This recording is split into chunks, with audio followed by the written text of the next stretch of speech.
She married the crippled farmer, his secret mansion on the other side of the hill. The cane is leaning against the porch rail right now, same place I put it every morning when I sit down with my coffee. It's a plain thing, hickory, no carving, no silver cap, nothing that would make you look twice. I had Devers at the mill turn it on his lathe the winter after the horse came down on me, and I've carried it so long the middle section is worn smooth from my palm. When I hold it, I don't think about it anymore. The way you stop thinking about a boot you've worn in. She touched it that first week, not to pick it up, not to move it out of her way. She was setting the table for supper, and she passed behind my chair, and her hand just rested on it a moment. The way a person touches a door frame going through without meaning to, except she slowed. A half second. I felt her fingers there, and I kept looking at my plate. I've thought about that half second more than I've thought about most full days in my life. I'm going to tell this the way I remember it, which is not clean and not in order. Memory doesn't run like a creek. It runs like melt-off down a hillside, spreading where it wants to. My name is Elias Cord. I am 53 years old. I have 1,200 acres on the eastern slope of the Coronado Range, 200 head of cattle, a stone house with 8 rooms, a spring that's never run dry, and a leg that went through the cannon bone of a bay mare named Prudence in the winter of 1879 and came out changed. The break was 3 inches above the ankle. The doc in Beaumont said it twice. The first time the bone slipped back wrong and he had to re-break it 5 weeks later and start over. The second setting took, but the leg came out a half-inch shorter than it went in, and the ankle has a hitch to it that's never smoothed out. Cold makes it worse. Wet cold makes it much worse. By January, I am moving slower than a man my age has any reason to move. And by February, the ankle is stiff enough in the mornings that I sit on the edge of the bed for 10 minutes before I trust my weight to it. I walk with the cane, I always will. Kingman, Arizona is not a town that wastes its charity on a man who doesn't need rescuing and doesn't ask for it. I never asked. So what they gave me instead, the townspeople, the merchants, the men at the feed store, the women at the dry goods counter, the ranchers who came in for supplies and stood in front of the general store and talked. What they gave me was a particular kind of look. The one that measures you and comes up short before you've opened your mouth. The one that's decided something. He used to be able, now he can't. That is a look I know the way I know cold. I am not a man who makes speeches about it. I ran my land, I paid my bills, I showed up when I said I would, and when a decision needed making I made it, and it was usually right. I didn't explain myself. I didn't need the good opinion of Gerald Whitmore or any man like him. But I will tell you this just once, so you understand what I'm describing when I say the town had written me off. In the 3 years after that mare came down on me, I ate supper alone every night. Not because I had no manners, not because I was unpleasant to be near, not because my land was failing or my cattle were sick or my credit was bad. Because the word in Kingman was that Elias Cord was diminished, and nobody marries diminished if they've got a choice, and nobody does much socializing with diminished either, because diminished has a way of making people uncomfortable about their own situation, which they'd rather not think about. I was not unaware of this, I just didn't know what to do about it, so I went on running my land. There is a particular quality to the silence of a stone house in February when you are the only person in it. I have tried to describe this to myself, and the best I can come up with is, it has weight, not the good weight of a quiet evening after a full day, the other kind, the kind that presses. I had lived with that weight for 3 years since the injury, and for 2 years before that since a leaner, and I had made a kind of accommodation with it the way you make accommodation with a thing you cannot change. I got up in the morning and I worked and I ate and I slept and I got up in the morning again. The land required the work, and the work required the getting up, and the getting up was something I could do, so I did it. One thing, then the next. The advertisement in the Arizona Territorial Gazette was not my idea. My neighbor, Rufus Prout, a man I've known since we were both young and stupid, and neither of us owned anything, who had staked his claim on the section west of mine in the same season I staked mine, who I have drunk coffee and whiskey with and argued over fence lines with and helped pull cattle out of mud with for going on 25 years. Rufus had found his second wife through the correspondence agencies, and he had not ceased to recommend them since. His second wife, a woman named Beatrice who had come from Nebraska, was a fine woman, capable and clear-eyed, and Rufus was visibly better for her presence in all the ways that matter. But I had told him twice I wasn't interested, and the subject was between us the way these subjects get between men, set aside, not gone. He left the Gazette on my kitchen table anyway, folded to the page with a circle in pencil around one of the notices. A service out of St. Louis, ladies seeking respectable situations in the Western Territories. References provided on request. I left it on the table for a week. Read it once while I was eating, the way you read the label on a can when there's nothing else to look at. Put it on the pile with the old bills. Thought about it off and on in the way you think about a thing you're not ready to decide. What finally moved me was a specific evening in late February. I had come in from checking the south herd, wet cold, the worst kind, my ankle by then seizing up with every other step, and I had made a fire and made coffee and sat down at the table. The house was entirely still. The fire snapped. Outside, the wind was moving across the flats with a sound like something being poured slowly from a great height. I sat at the table with my coffee, and the silence had that weight I told you about, and I thought, quite plainly, another 20 years of this, and it will have been enough to finish me regardless of the leg. So I found the Gazette, and I wrote a letter. I told them I was a rancher with 1,200 acres in the Arizona Territory. I told them I was 51 years of age. I told them I walked with a cane following a riding injury. I told them I was looking for a woman of practical nature who could run a household and was not afraid of hard country or plain work. I told them I had been widowed 7 years prior. I did not tell them about the stone house. I didn't think it was relevant, and I did not want them sending me someone who came because of the house. 3 months later, Hannah Marsh got off the stage from Flagstaff. I did not recognize her immediately. I was standing to the side of the stage door, holding the cane, and she was one of 4 passengers who stepped down.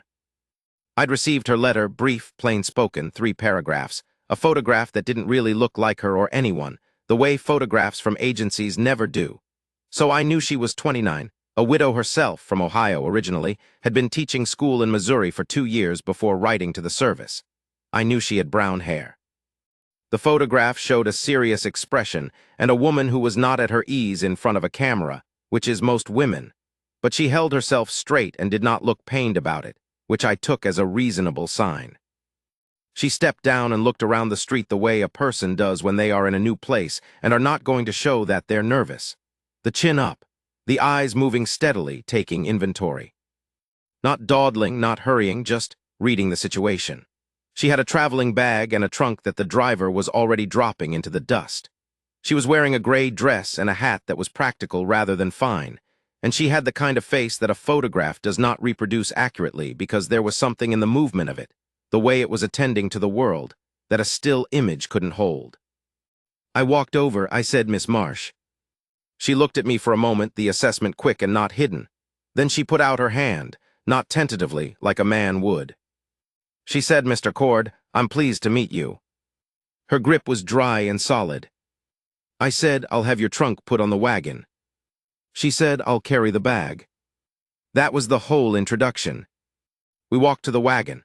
I put the cane on the seat and hauled myself up. It takes 2 moves, the left leg bearing weight differently than the right, and I've got it down to something that doesn't draw attention if no one is watching closely.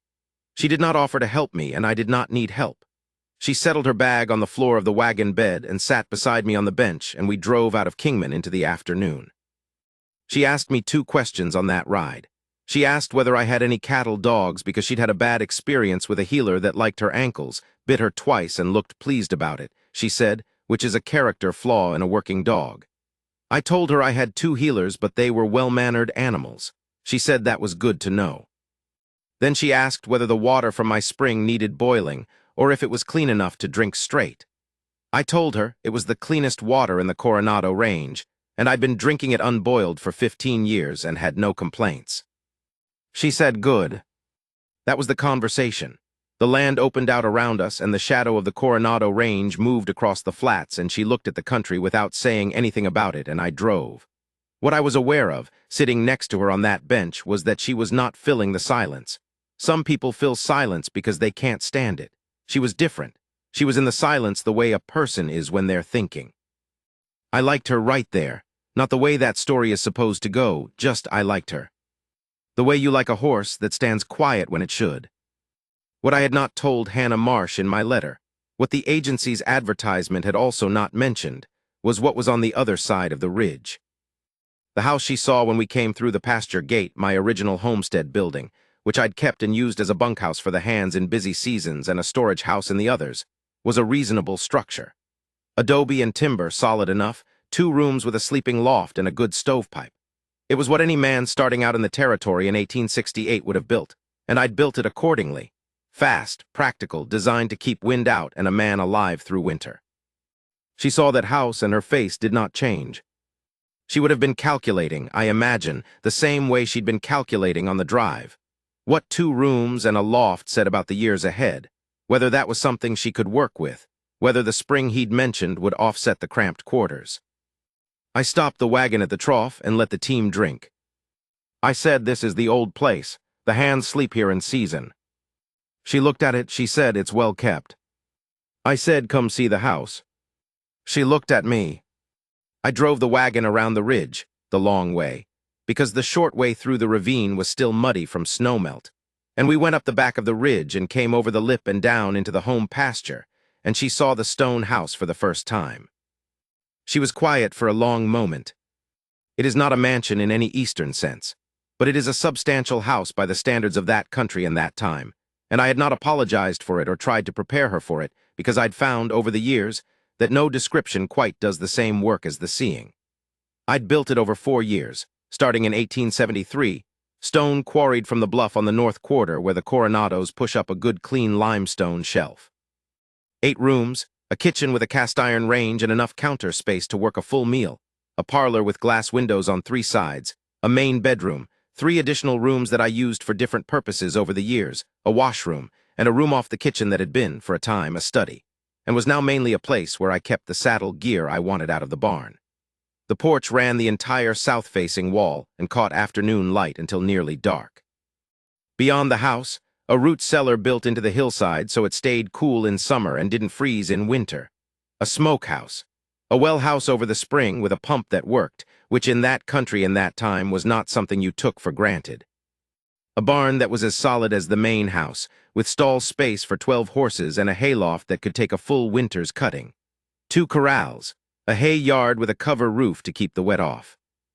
I had built all of this because I had the land and I had the stone and I had the time, and because after Alina died, I needed something to do with my hands in the evenings and the winters. I built it room by room across 4 winters, mostly alone, except for a man named Garza, who was then a young man working the Arroyo place, and is now my foreman and has been for 6 years, and his nephew Cruz, who between them did the heavy setting work for the walls. Nobody from Kingman had ever come out this way to see it. There was no particular reason for them to come. They knew what Elias Cord was, the man who walked with the cane and ran cattle and was, as these things go, on the far side of his best years. Hannah Marsh sat beside me on the wagon bench and looked at the stone house in the afternoon light. She said, "You built this." I said, "Over some years." She said, "You didn't mention it." I said, "No." She said, "Why not?" I had thought about how to answer this if she asked, and I found that when she asked it, the answer came plainly. I said, "I didn't want someone to come because of the house." She turned and looked at me, not the way women in Kingman looked at me, not that downward measuring, not the look that is a kind of verdict. Just looked, the way you look at something you are deciding about, something you are not ready to have decided yet. Then she got down from the wagon and picked up her traveling bag from the bed and walked toward the porch. She said, over her shoulder, "I'm going to need to know where you keep things." The first 2 weeks were practical. I showed her the kitchen and where things were in it, the dry goods, the spice shelf, the good knives versus the working knives, the particular way the damper on the range needed to be set to keep from flooding the firebox. I showed her the root cellar and what was in it. I showed her the spring house and how the pump worked and where the creek was if the pump ever needed work. She asked good questions and she listened to the answers and she did not ask the same question twice. She reorganized the pantry the second day. Not in a way that made a point, not in a way that required my opinion, just moved things to where they made sense to her, which was a different logic than mine, but not wrong. Heavier items lower, frequently used things at hand height, the preserves by type rather than by when they'd been put up. I looked at it and decided she was right and said nothing. She cooked plain and good.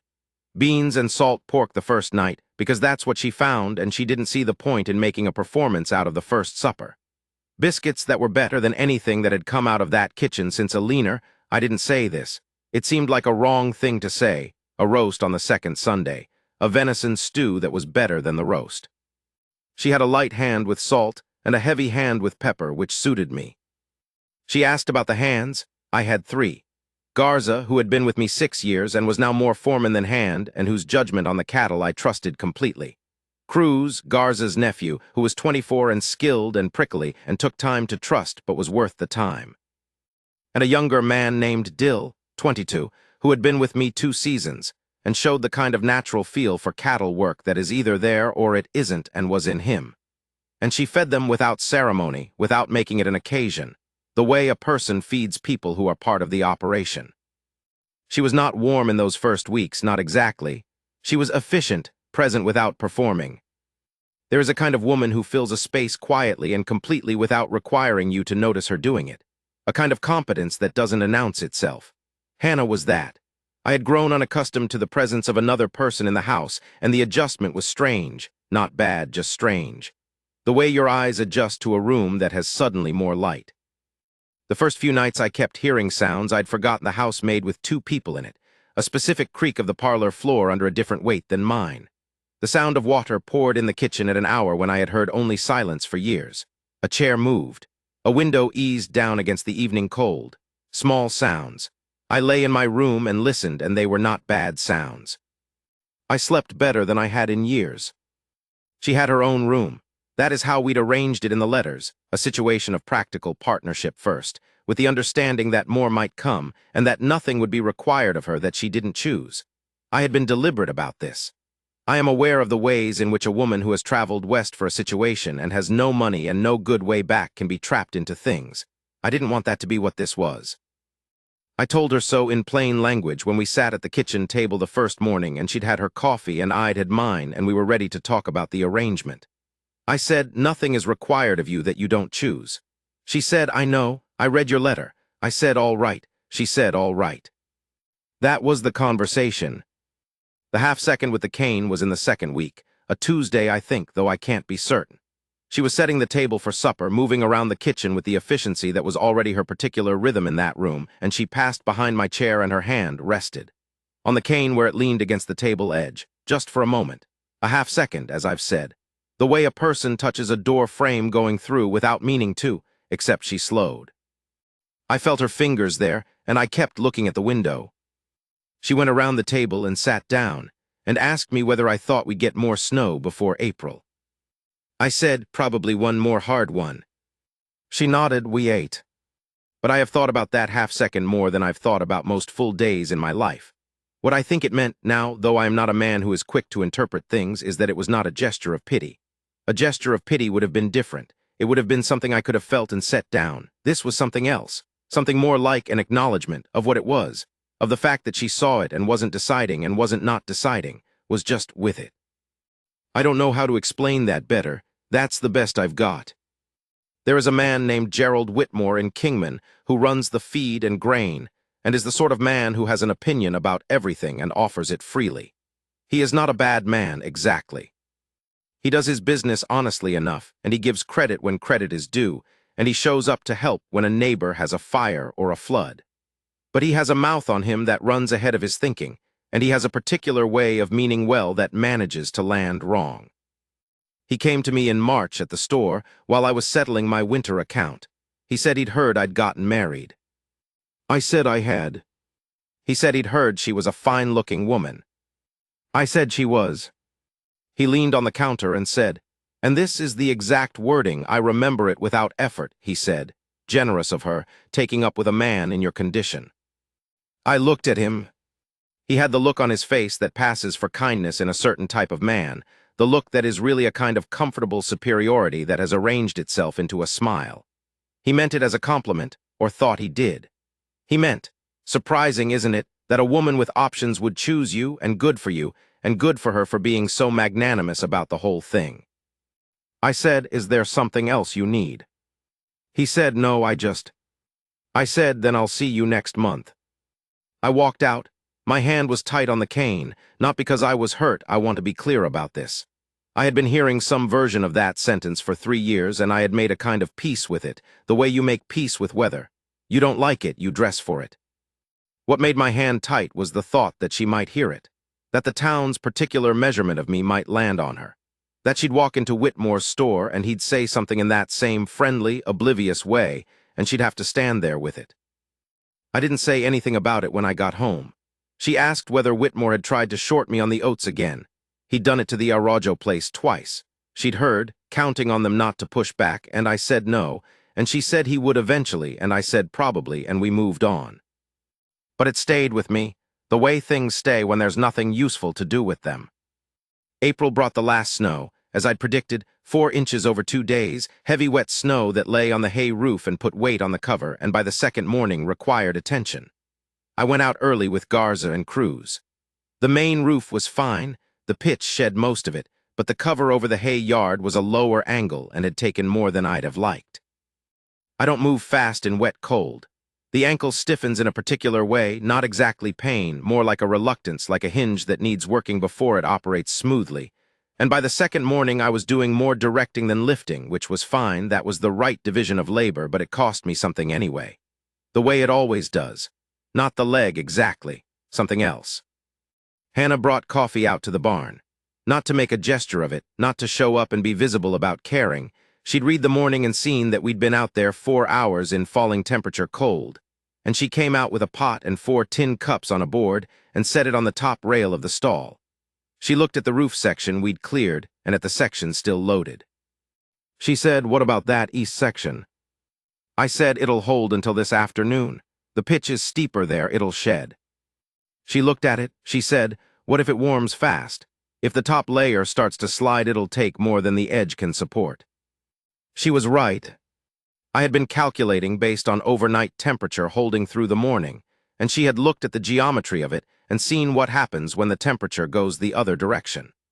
A wet, heavy layer moving on a steep section would carry significant weight to the edge all at once, and the edge wasn't built for that.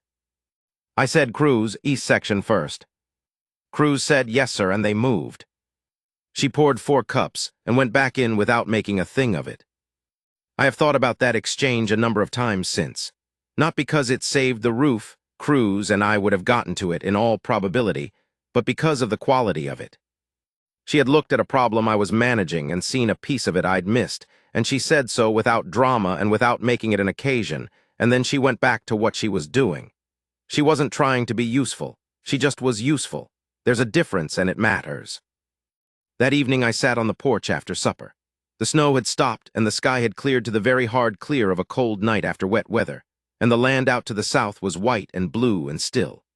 She came out after a while and sat in the other chair without asking if I wanted company, which was the right call, because if she'd asked I would have said I was fine either way, which was true, but her coming out anyway was better than either way.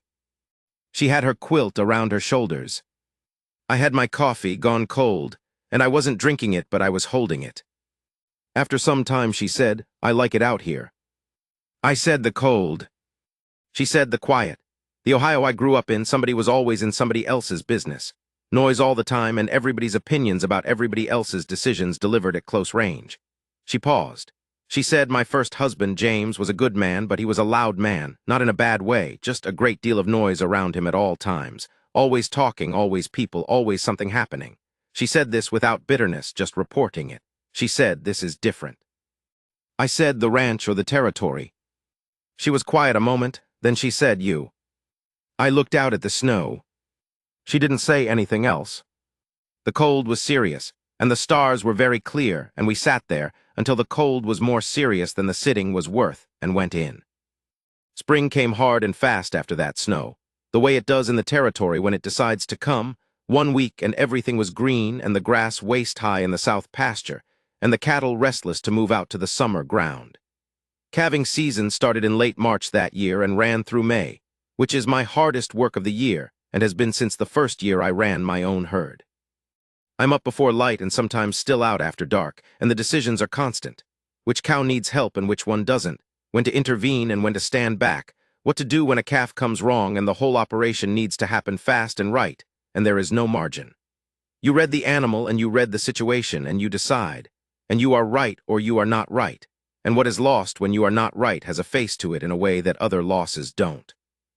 In a good year, we lose 3 or 4 calves. In a hard year, more.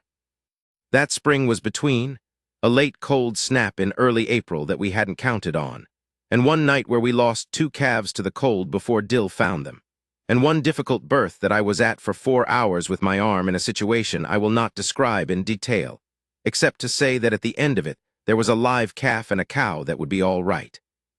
And by the time I got back to the house, my clothes were past saving, and my ankle was locked up from the cold, and the kneeling position I'd been in, and I came in and sat down at the kitchen table, and Hannah put a bowl of something hot in front of me without a word. I said, I need to change clothes. She said, eat first. I ate first. She had been up, I realized. The lamp in the kitchen was not recently lit. She had been up, reading or sewing or simply awake, waiting for whatever the night was going to require. She'd heard me come in and she'd had the food ready, and she did not ask what had happened, which was the right call, because what had happened was a thing that wanted to close rather than open. I said, after a while, the calf is fine. She said, good. That was all. Hannah took over the house management entirely during those weeks. Not because I asked, and not because she felt she had to fill a role. She'd been managing the house without instruction from the day she arrived. But because she read the calving season correctly, understood that I was needed elsewhere from before dawn, and organized herself and the supply situation and the cooking and the account books around that fact. She kept the books that month. I had not asked her to. I came in one evening and found the ledger open on the kitchen table with her handwriting in the margin, corrections in red ink, clear and annotated. She'd found 2 errors from the feed store invoice, both in Whitmore's favor, and 2 more that were mine, a transposition in the cattle credit from November, and an entry for the Araujo repayment that had never been posted. I told her she didn't have to do the books. She said, I know, but your handwriting is terrible in the ledger, and you've been losing track of the Araujo credit since October. I said, I've been meaning to address that. She said, I addressed it. She pointed at the margin notation, the correction clear and the arithmetic checked. She said, if you'd rather do it yourself, I'll leave them alone, but someone needed to. I looked at the work she'd done. It was better than mine. The columns cleaner, the error checking more systematic, the notation clear enough that you could follow the logic 6 months later without having to remember what you were thinking when you wrote it. I said, your handwriting is better than mine. She said, yes. I said, keep doing the books. She said, all right, and closed the ledger and put it back on the shelf. There was something in that exchange that was not about the books. We were both aware of what it was. We were working out without calling it that, without making it a conversation about itself. What we each brought to this arrangement, what we each could carry where the weight fell. The land was mine. The operation was mine. The decisions about the cattle and the hands and the fences and the water were mine. And somewhere in the weeks since she'd arrived, the house had become hers in a way that was different from occupying it. She ran it, she knew it, and now she kept its books. This felt correct, not in the way that a man decides a thing is correct and announces it, just correct. The way a saddle fits that was made for the horse. I should tell you about the thing with the horse. There is a Grulla gelding I've kept for 7 years. Roman is his name, which I did not give him. He came with it from a man in Seligman who owed me a debt.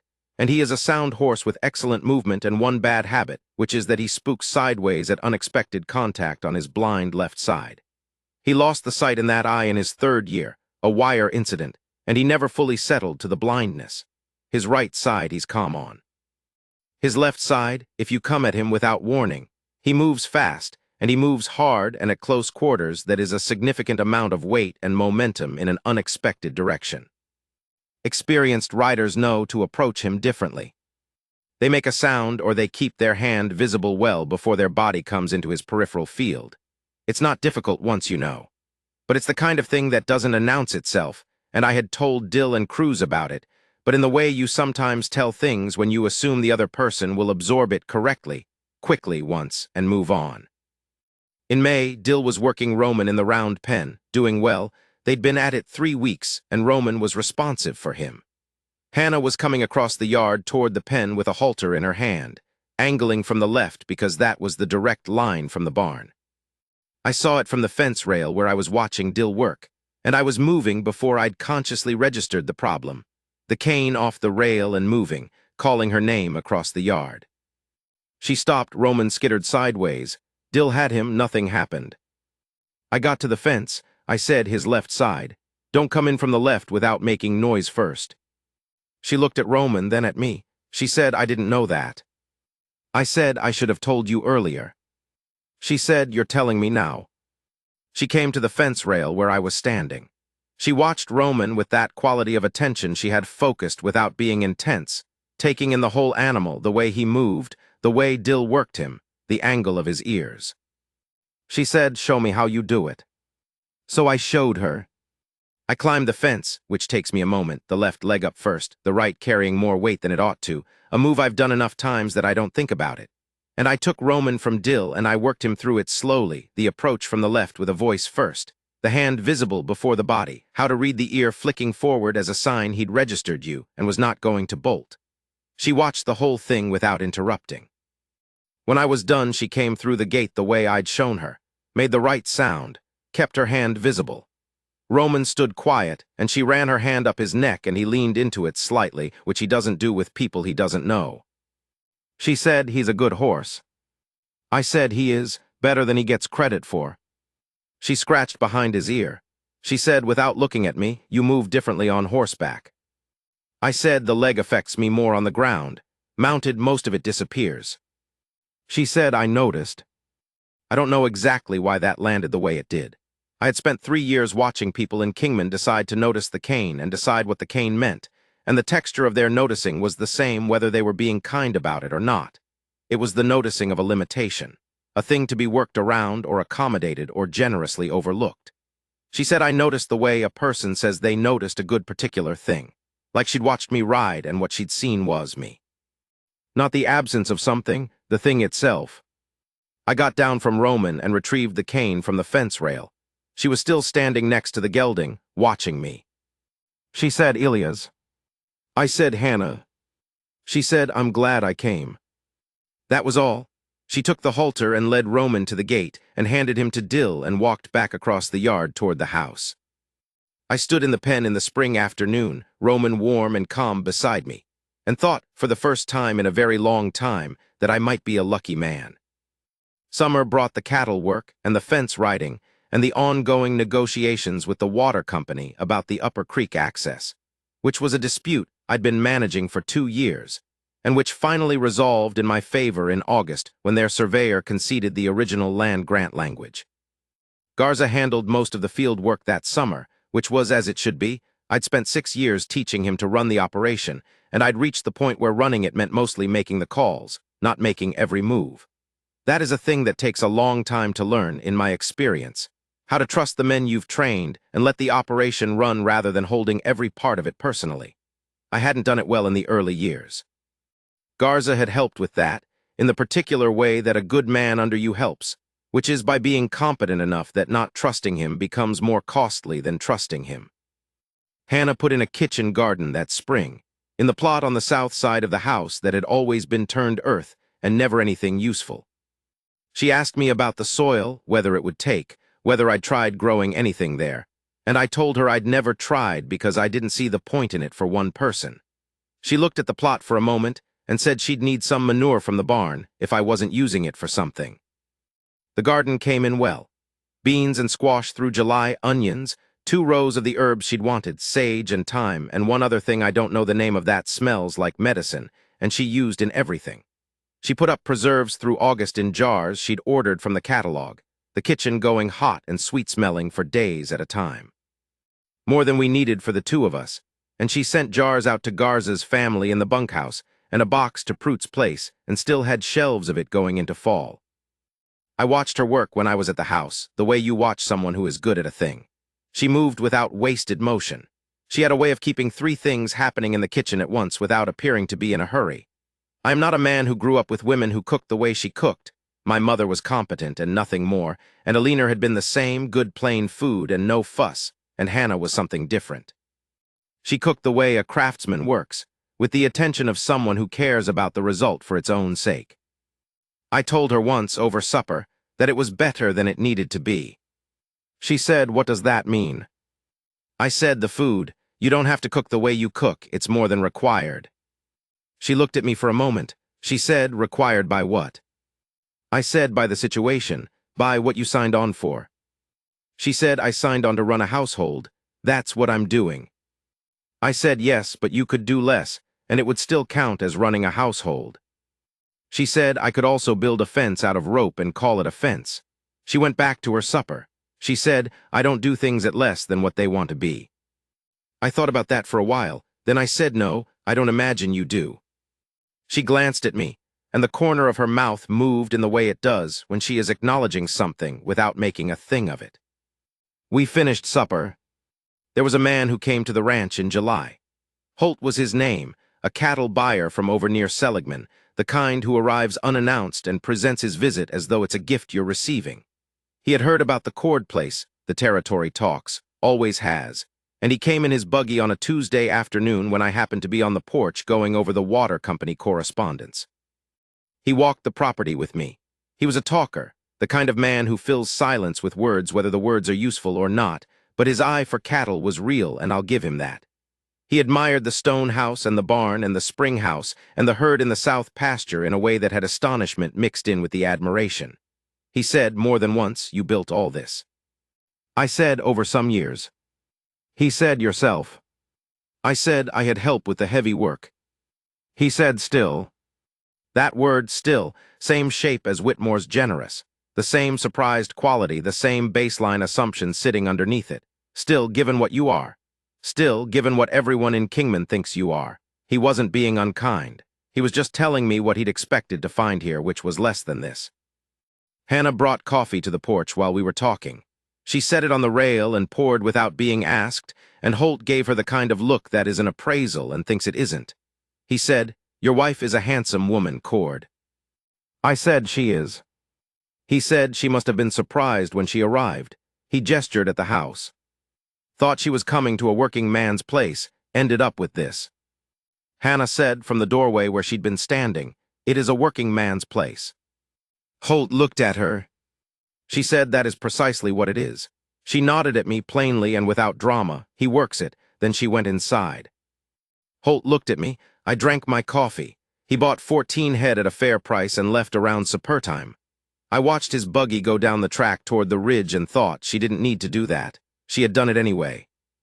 I took the cups inside. She was at the stove. I said, you didn't have to say that to him. She said, I know. I said, thank you. She said he was wrong about what he was looking at. I don't like when people are wrong about what they're looking at. She went back to whatever she was making. I put the cups in the wash basin and went out to find Garza. There was a night in August that I need to tell you about, though it is a small story and it happened simply. The water company dispute had finally settled that week, and I had ridden into Kingman to file the paperwork at the county recorder's office, and I came back later than I'd meant to because Pruitt had flagged me down on the road, and we'd spent an hour talking about the fall market prices. By the time I got home, the light was going and the supper hour was past.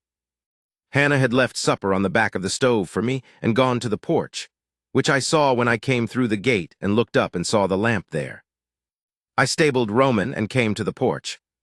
She had her feet up on the rail and she was reading, or had been reading. The book was closed in her lap. I sat down in the other chair. She said, how'd the filing go? I said, done, it's registered. She said, good, that's done then. I said, 2 years. She said, done. We were quiet a moment. The evening was warm and the air had that quality it gets in August in the territory, a particular kind of heat that has passed. The day's work still in the air but gone. I said, you've been here almost 5 months. She said, I said, I want to ask you something. She turned to look at me. I said, I want to ask whether it is what you wanted when you came. I paused. I'm not asking for a report on it, I just want to know. She was quiet for a moment. Then she said, you want an honest answer. I said, yes. She said, I came out here because I was 40 miles from Broken, Missouri, and the school contract wasn't being renewed, and I had 2 choices, and one of them was going back to Ohio to my mother's house, which is a life I can't face. She said this plainly, not as a confession, but as a fact. She said, I want you to know that because I don't want you to think I came because I was looking for someone exactly like you. I said, all right. She said, but here is the other thing. She looked out at the land. She said, I have been here 5 months and I have not once felt like I didn't know where I was, not once felt like the ground was going to change. She paused. She said James was a good man, but with James I never quite knew what was coming. Not because he was unpredictable, not in a bad way, just I never had the solid feeling. She looked at me. She said, with you I have the solid feeling. I said, that's something. She said, it's quite a lot, actually. The lamp between us was burning steady and the night was warm. I reached over slowly, the way I do everything that matters, and put my hand over hers on the armrest. She turned her hand over and held mine. We stayed like that for some time, not talking, the land going quiet around us. Then she said, there's apple preserves in the kitchen if you want something sweet. I made them this morning. I said, I'll have some. She got up and went inside, and I sat there in the dark a moment with my hand in my lap where hers had been, and the lamp burning and the coronados black against the sky. The conversation that mattered most, we had on a September evening when the heat had eased, and the air was clean and dry the way it gets in the territory in the fall. I had been thinking about something for weeks, not organizing it into a speech. I don't do that, speeches are not my method, but knowing it was there and knowing it needed saying and waiting for the right evening. She was on the porch with her sewing, and I was in the other chair with nothing, just the evening. I said, Hannah. She said, I said, I want to tell you something about the house, why I built it. She set her sewing down. I said, after Alina died, I didn't know what to do with the evenings. I worked the land and I paid the bills and I got through it, but the evenings were very long. So I started building. One room one winter, another the next. I said the reason was I had the stone and I had the time. Both true, but that wasn't all of it. She waited. I said, I think I built it for the shape of a life. Even when I thought the life was probably done. I didn't believe anyone was coming. I just needed it to look like something could. She was quiet a moment. Then she said, when your letter came to the agency, there were 3 others I was still considering. I looked at her. She said one had a larger operation than this. One was 10 years younger. Both were men who could present themselves well on paper. She paused. She said, I chose your letter. I said, why? She said, the second paragraph. You put the injury in the second paragraph, not at the top as a warning and not at the end as a confession, just in the second paragraph with the same tone as everything else. The same tone as the acreage and the cattle and the spring water. She was quiet a moment. She said, a man who writes about a thing like that the way you did, who doesn't make it the main thing but doesn't hide it either, that man has some perspective on himself. She looked at me. That's harder to find than a good house. I did not say anything for a while. The night was very still. She picked her sewing back up. I said, I'm glad you came. She said, I know. She was not being short about it. She was stating a fact she'd established some time ago and didn't require revisiting. We sat on the porch until the stars were full overhead. The coyotes started their business out on the flats, the way they do, and the lamplight held its small circle, and we were inside it. The day I understood what had actually happened to me came in October. Not the understanding that you work toward by thinking about a thing, but the other kind. The kind that comes without warning while you're doing something else, like the fall of light when a cloud moves. I was riding the north fence line on Roman, good and calm in the cool morning, his movement easy under me, the hitch in my leg entirely gone the way it goes when I'm mounted, and I came up over the north ridge and looked down into the home pasture. The stone house was in the morning light. The kitchen chimney was putting up smoke. The barn doors were open, and I could see Garza moving in the doorway. The south herd was spread out across the near pasture. And Hannah was in the kitchen garden that she'd put in that spring. It had produced well that summer, beans and squash and onions, and the herbs she'd wanted, more than we'd needed. She'd put up preserves through August. And she was turning the soil for the fall, working along the row, her back easy, her hair loose under her hat. The particular movement of a person doing work with no audience, no performance in it. She didn't know I was on the ridge. I sat on Roman and looked at my land and my house and this woman in my garden, and I thought. The town had a story about me. The story was Elia's cord, broken down, past his time, a man with a limp and some land and not much else, a man the good years had used up and moved on from. And that story had been so consistent and so thoroughly delivered by so many people in so many small ways for so many years that some part of me had been carrying it. Not believing it exactly. I knew what I'd built, and I knew what I was worth, and I knew what I could do, but carrying it. The way you carry an unwanted thing because putting it down requires a decision, and the days have been too full for decisions of that kind. I sat on the ridge and looked at what was below me and understood that I could put it down. That the story was wrong, that it had always been wrong, that I had 1,200 sound acres and healthy cattle and clean water and loyal men, and a house I'd built with my own hands and books that balanced, and 2 years of a water dispute that I'd won on the merits. And I had her. A man does not have to make a speech about being seen. He just has to let the seeing land. I sat up there a while. Roman stood quiet the way he does when I stop asking anything of him. The morning was very clear. Then I rode down the ridge into the home pasture, and Hannah straightened up from the garden and shaded her eyes. She said, "Anything broken out there?" I said no. "Wire's good, gate on the north corner needs a new pin, but it's holding." She said, "Coffee's on." I got down from Roman and pulled the cane from the saddle ring and walked across the pasture toward the house. She fell in beside me without ceremony, taking off her garden gloves and tucking them in her apron pocket as she walked. The October light was low and golden, and our shadows were long ahead of us across the grass. She said, "You stayed up on that ridge a while." I said, "I was looking at something." She said, "What?" I said, "All of it." She glanced at me. She didn't ask what I meant. She knew what I meant. We went inside. It's evening now. I've been on this porch since my first coffee, which is long gone cold, and the light is doing what it does in October, going down behind the Coronados in long red layers until there's just the dark edge of the range against the last pale sky. The cane is against the rail, hickory worn smooth, going on 4 years of everyday carrying. Hannah is inside. I can hear her, the kitchen floorboard under her particular weight, water being poured, something set on the counter. In a while she'll come out, with coffee or without, and she'll sit in the other chair, and maybe we'll talk and maybe we won't. The town has its version of me, generous of her, must have been surprised. He used to be able, now he can't. I assume they still say these things. People in towns say what they've decided to say, and they don't generally revise it, especially about a man who doesn't come in often and doesn't give them new material.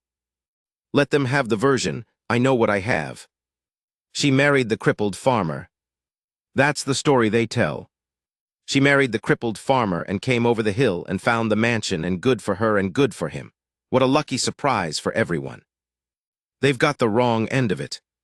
She married the crippled farmer, and what she found was a man who had spent 20 years building something worth finding, who had run his land without complaint and buried his grief without announcement, and built room by room through the winters because the life needed to look like something even when he thought the something was only for him, who had written a letter and put the injury in the second paragraph, same tone as the acreage, because that was honest, and he did not know how to be otherwise.